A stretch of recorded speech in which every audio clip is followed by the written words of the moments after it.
Hello and a warm welcome to Federal special program Capital Beat. BJP MP Nishikant Dubey today announced that he has moved a substantive motion in the Lok Sabha against leader of the opposition Rahul Gandhi, accusing him of misleading the nation. Now, the motion said that it seeks the termination of Gandhi's parliamentary membership and a lifetime ban on contesting elections. Now, I'll try and show you certain portions of this substantive motion, which is going to be moved by Nishikant Dubey. And I'd like to show you certain portions of that. It's a long document, but we've highlighted certain portions for you so that you can get an idea of what the substantive motion looks like. Now, here it goes. Yes, it's also very interesting to note that the entire Gandhi clan is fond of demanding high security and other paraphernalia within India. But when Shri Rajiv Gandhi, now the difference between Rajiv Gandhi and Rahul Gandhi is also not known. They didn't even bother to clarify or check whether it is Rahul Gandhi or Rajiv Gandhi. So they are saying, but when Shri Rajiv Gandhi goes to these countries, he neither requests the government to extend his security cover to the visiting countries, nor inform the High Commission or the Embassy of India. Now, some more portions we are playing out for you. Yeah. All the above narrated misdemeanors and unethical conduct of Sri Rahul Gandhi are just tip of the iceberg. And now that he has very cleverly able to capture, there's wrong English also. I don't know who's written that motion, but he has very cleverly able to capture the most pious days of parliament to foment public sentiments, leveling unsubstantiated allegations not only against the Election Commission of India, but even our Honorable Supreme Court of India, lowering the dignity of the government without any substantive evidence and putting various other institutions in bad light with the active connivance of George Soros, Ford Foundation, Satya Narayanan Gangaram, Petroda alias Sam Petroda. The need of the hour is to conduct an urgent, structured inquiry to examine all his unethical conduct in the capacity of being a member of parliament and the leader of the opposition, with a view to ensuring his immediate expulsion from the Lok Sabha. And he also says that there should be a lifetime on Rahul Gandhi from contesting elections. Now look at this. I also requested that the unethical conduct of Sri Rahul Gandhi, which has attained Frankensteinian proportions, again, there's grammatically it sounds incorrect, should also be discussed in the House, so that the citizens of our country should also know that how the foreign aided toolkit has infiltrated into the Indian polity for attaining their devious plan of destabilizing India. Now, if you look at this, the first look of this substantive motion, it looks like a WhatsApp university message, if I may say. But what has happened in this case, that earlier yesterday in Parliament, Union Parliamentary Affairs Minister Kiran Rijiju had said that he would file a breach of privilege notice against Gandhi. But what we are hearing for now is that apparently they have reconsidered this decision. Apparently there will be no privilege motion, but this substantive motion will be brought against Rahul Gandhi. So we'll try and understand as to what is the politics about. Why did BJP reconsider its decision on keeping the privilege motion on a back seat and bringing in a substantive motion? And this language of the substantive motion, what does it go to show? What is a substantive motion, and what does it? What are the goals and objectives behind this substantive motion? So we'll try and understand all of this.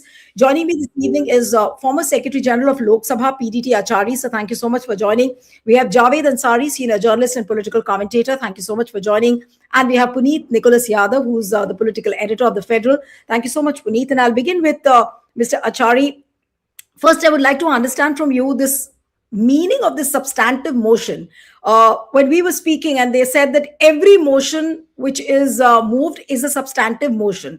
So what is this substantive motion which Mr. Nishikant Dubey is trying to bring in against Rahul Gandhi? A substantive motion is a self-contained proposal put before the House for eliciting its decision. A motion, substantive motion, should be capable of eliciting the opinion of the House on a particular matter. That is the simple meaning of a substantive motion. And most of the motions which are moved in the House for a decision are substantive motion. For example, the motion of thanks is a substantive motion. A privilege motion is a substantive motion. All these motions are substantive motions. Then it has to be properly framed. Now, from what you have read out, it doesn't seem to be a properly worded, properly framed substantive motion. Because substantive motion, as I said, it's a self-contained kind of motion which elicits the opinion of the House.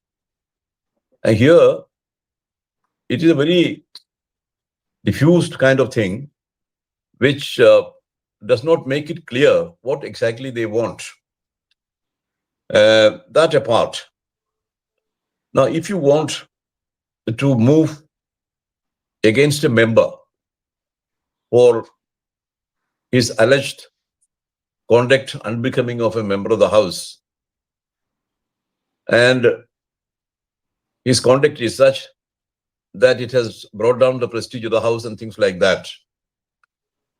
In that case, in 1988, the Speaker, in consultation with the leaders of the leaders of various parties, including the ruling party, framed certain guidelines for the members to follow in such cases.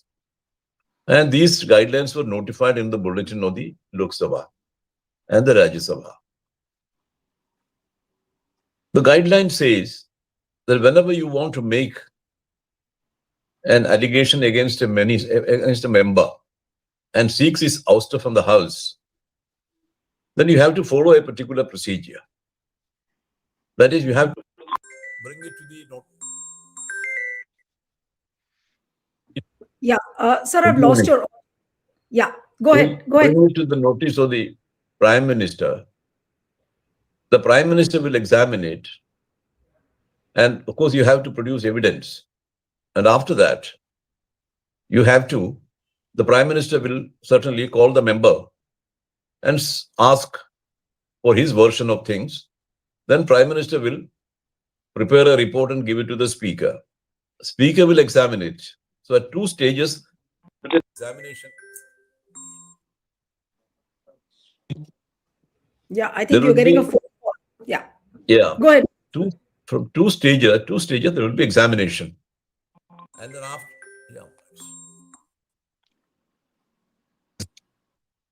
if the Speaker thinks that there is a prima facie case, then it has to come before the House.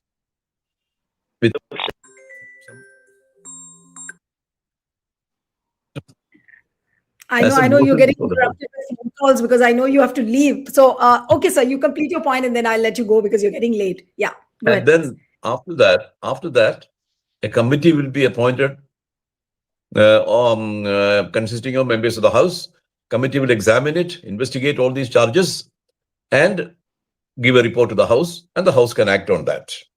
And if the member who has given these made these allegations, if he has made false allegations against another member, then they can proceed against him on the ground that there is a breach of privilege. That is the procedure which was agreed upon as early as in 1988 in a meeting of the Speaker with the leaders of all the political parties. Now, this has been followed all through. But now, I don't know, of course, it is not written in the rules or anywhere or directions. But these are guidelines which were to be followed by members when they have moved against another member. Leave now. That is all what I have to say on this. All right. Just one quick question, sir, before you leave. I know you're getting late. Yeah. Just wanted to ask you one bit on the privilege motion. Now, the kind of speech which Rahul Gandhi made, and he drew the name of, he dragged the name of, without giving any evidence. So, do you think that it really qualifies for a privilege? For a privilege motion against him? No, not at all. When a member makes a speech, normally, if he makes some charge against the minister or prime minister, prime minister and the ministers, they are answerable to the House. So they can refute it. That's the end of the matter. All right. All right. Okay, sir. Yeah. Okay, sir. Okay, I'll let you go, sir. Thank you so much for joining on the Thank you, Federal. thank you. Okay, sir. Yeah. I'll come to Puneet now. Puneet, you've been following this case since morning, and you've been giving us a lot of inputs. Now, what is really happening? What's happening to the privilege notice, and what are we hearing the latest as far as the substantive motion is concerned? Yeah, thanks, Neelu. So, as far as the privilege notice is concerned, although not officially, but unofficially, the government has basically communicated that they will not be moving a privilege, breach of privilege motion against Rahul. Remarks that he made will be expunged. If you go back, last evening, a large chunk Rahul's all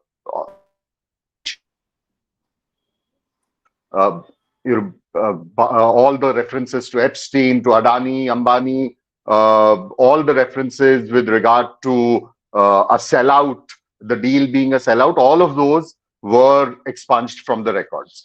So that is the position as far as privilege notice is concerned, that the government does not seem keen on moving a privilege notice as of now. The other thing also is that there is no privileges committee in the Lok Sabha as of now. For the last 2 years, the last privileges committee, its term expired on the 4th of June 2024. And after June 2024, they haven't formed, there is no privileges committee, no ethics committee. So if you have to file a privilege motion, you can't file a privilege motion that a privileges committee takes into account retrospectively.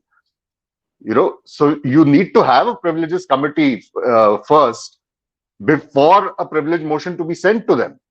It can't go back and say that, okay, 2 months ago, somebody had filed a privilege notice. We were not in existence at that time, but we will take it up now. That is not how the rules work. That's not what the rule book says. So that's also one concern. So they've so perhaps that is one of the reasons why they've.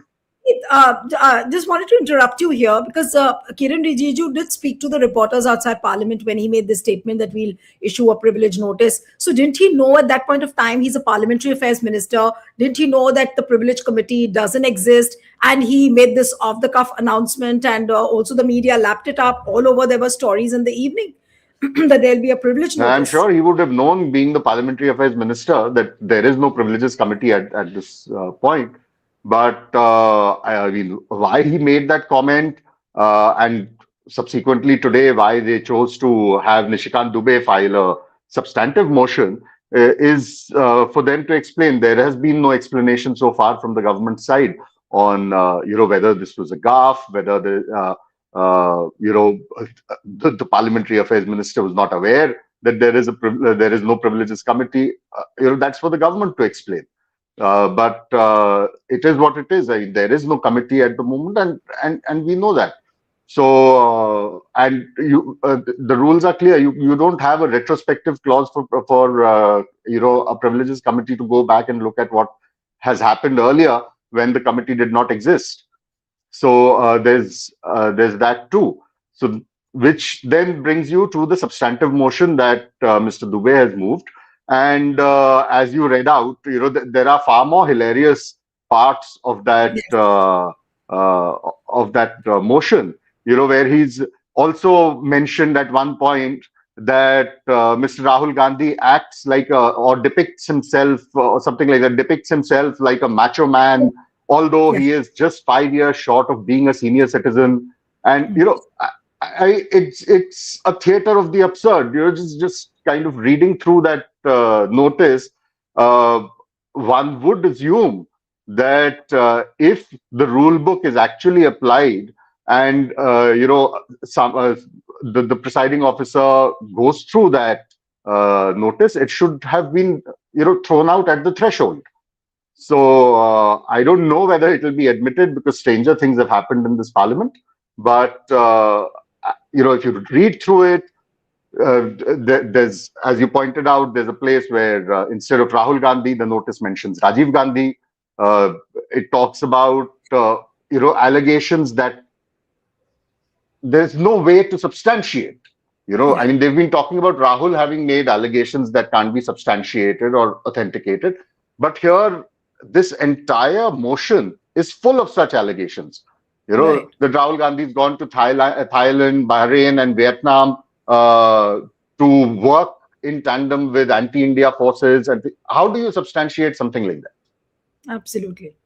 No, but if I may come to Javed, does this look like the substantive motion? Is it just an attention seeking exercise, like what Puneet pointed out this morning?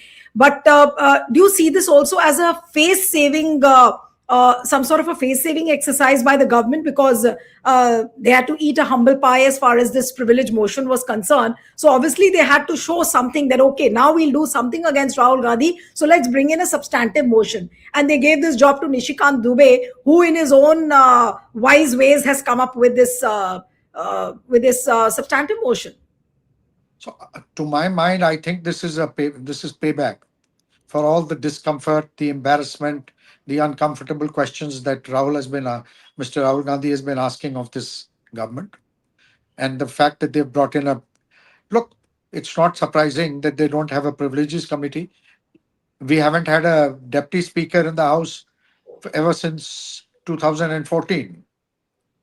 So if there is no ethics committee, there is no privileges committee.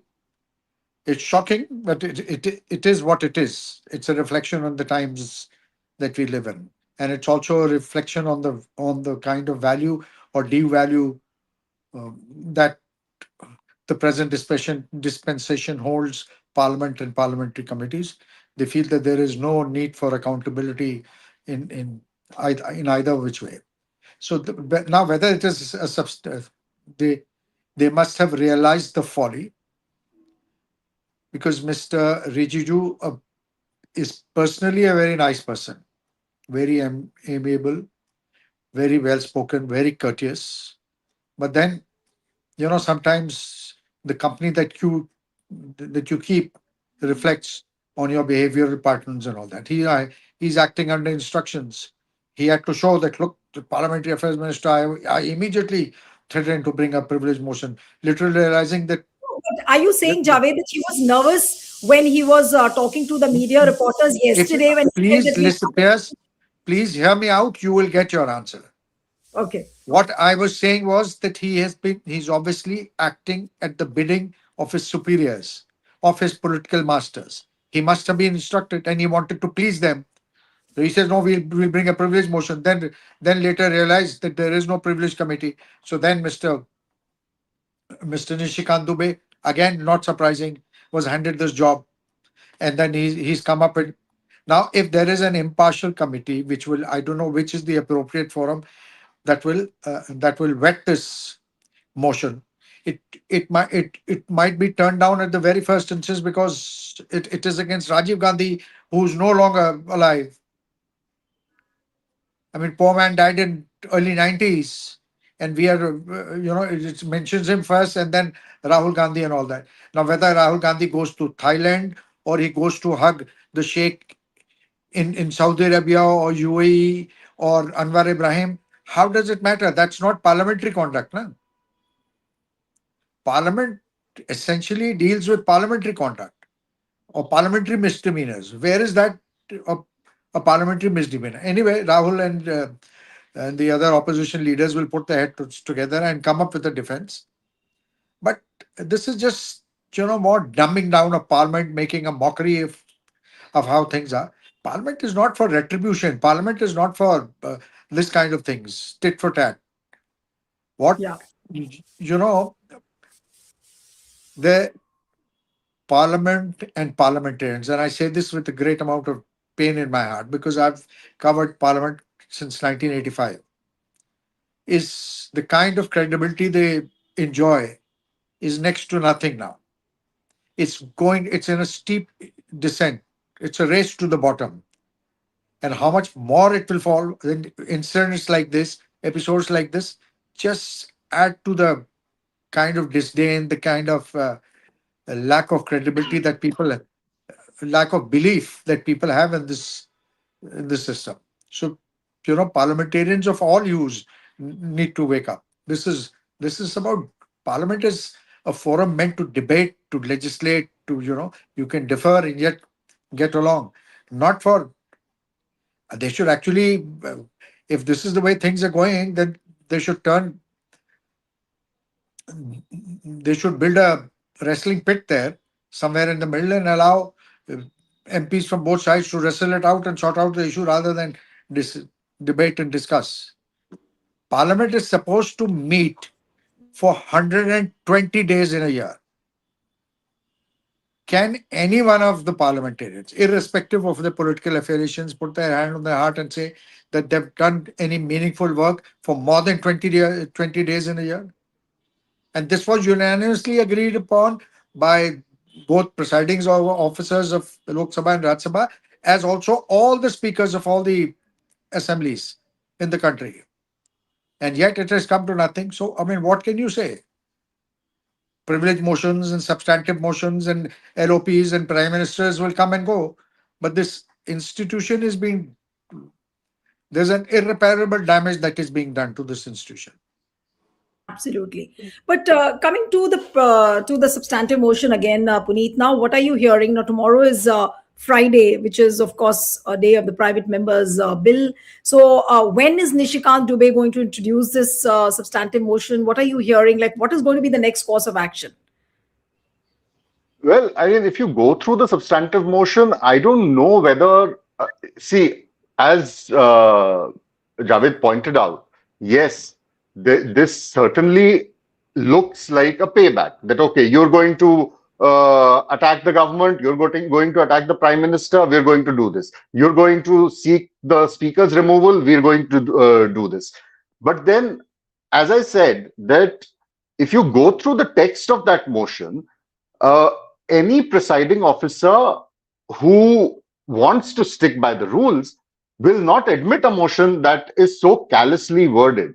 To me, more than a substantive motion, it looks like a seeking attention motion, or rather a diverting attention motion, to either seek attention from Mr. Nishikant Dubey or to divert attention from what happened in Parliament yesterday when Mr. Rahul Gandhi spoke about the trade deal. And the other opposition leaders, whether it was Mr. Akhilesh Yadav or Mr. Kalyan Banerjee or all of the other speakers who spoke about what the trade deal does or does not do in the interests of the country. So, or whether it's about the Epstein matter and whatnot. So it's more by way of diverting attention from that, or for Mr. Nishikant Dubey trying to seek attention for himself, than a substantive motion to actually move against Mr. Rahul Gandhi on grounds. Because if you actually look at the history of such substantive motions that have been moved in the past, and it's not for the first time that something like this, that someone's coming up with the idea of a substantive motion to have a member of parliament removed, his membership taken away. Certainly for the first time against a LOP, but not for the first time per se. In 2005, it happened against Mrs. Indira Gandhi, if I'm not wrong, in during the Janata Party rule, where she was removed by a expelled from parliament by a parliament and jailed by a parliament resolution of parliament. But we need to check that. In fact, as recently as 2008, if I'm not wrong, you had the Babubhai Katara case, where he had taken two people kind of disguised as his wife and child or wife and secretary abroad. And that was caught. And then there was a motion. There was a substantive motion moved in the Lok Sabha against him. An inquiry was set up. That inquiry went into the details. And a motion was then moved in the House, and he was expelled from the Lok Sabha. Before that, if you remember that great cash on camera, cash for query scam, 10 members of parliament, that was, I think, 2005 or 2006, 10 members of parliament were expelled based on a substantive motion. But then you look at those substantive motions, there were enough grounds to order an inquiry.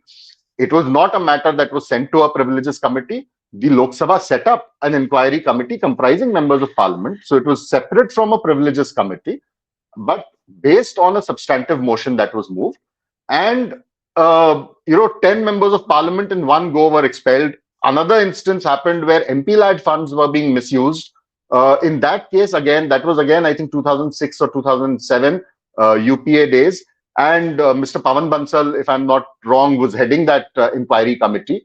And at that point in time, again, another, I think, 4 or 5 members of parliament were expelled. So there have been instances where substantive motions have been brought in with good reason, backed by substance. And MPs have lost their membership. So it is a serious deal. It's not something that you can do as casually as what Mr. Nishikant Dubey has done, saying, he's trying to act like a macho man and all that. I don't understand the seriousness behind what they're trying to do.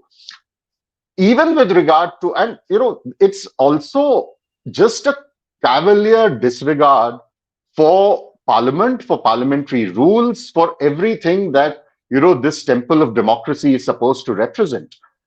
Even the expunging of Mr. Rahul Gandhi's remarks, for that matter. Now, and I mean, you can connect it with perhaps why not a privilege motion. When you say that he could not have leveled allegations against a minister or the prime minister, Mr. Hardeep Puri or Mr. Narendra Modi. Now, there is a rule, Rule 353, which I was surprised when, Mr. Ravi Shankar Prasad, who's a senior lawyer and a former law minister, he quoted Rule 353 and Rule 352 and said that, Mr. Rahul Gandhi cannot make these allegations against the minister and against the prime minister. Mr. Jagdambika Pal, who was presiding, because, the proceedings at that time, because he's on the panel of chairpersons, also cited Rule 353. The funny part is, if you read any commentaries on the Lok Sabha rules of procedure, and, even call and shakdar, which Mr. Nishikant Dubey loves to flaunt in the House, if you read the commentary on Rule 353 in call and shakdar, it does not apply to a minister. A member of parliament is allowed to make allegations against a minister because the understanding is that a minister, the cabinet, collective responsibility to the parliament, they are accountable to parliament, and it is incumbent on them to reply to an allegation. In this case, what happened? You've not replied to the allegation, you've expunged the remarks. Right. One more question I had, Puneet, if you could clarify, and then I'll take the concluding comments from Javed, that some of the Hindi websites, the news websites, they had mentioned, and these are all source-based stories. I don't know how far they are true, but they said that, and these are all sources saying that apparently they reconsidered the decision of bringing in the privilege motion because BJP was not sure that its allies will support a privilege motion like this against Rahul Gandhi. Could that be true? Well, I mean, that is something that either those websites that you're quoting will have to explain to you or the BJP, but I certainly haven't heard anything of the sort because, That's right. I don't see a situation as of now where the allies are going to stand up to this, to the BJP. I mean, they haven't done that. A lot of people have been wishing for that to happen, but it's not really happened so far. And I don't think that that's going to happen anytime soon either. All right. So, Javed, whatever the situation so far, so do you think that the substantive motion really can sail through, or it'll just be trashed at the very first go, like what you said in the beginning? Look, if the BJP's, if the NDA's political leadership is intent on getting it passed, it will pass through. It may not sail through, but it will pass because they have a brute majority. And all of them will fall in line, and therefore, by sheer force of numbers, it will go through.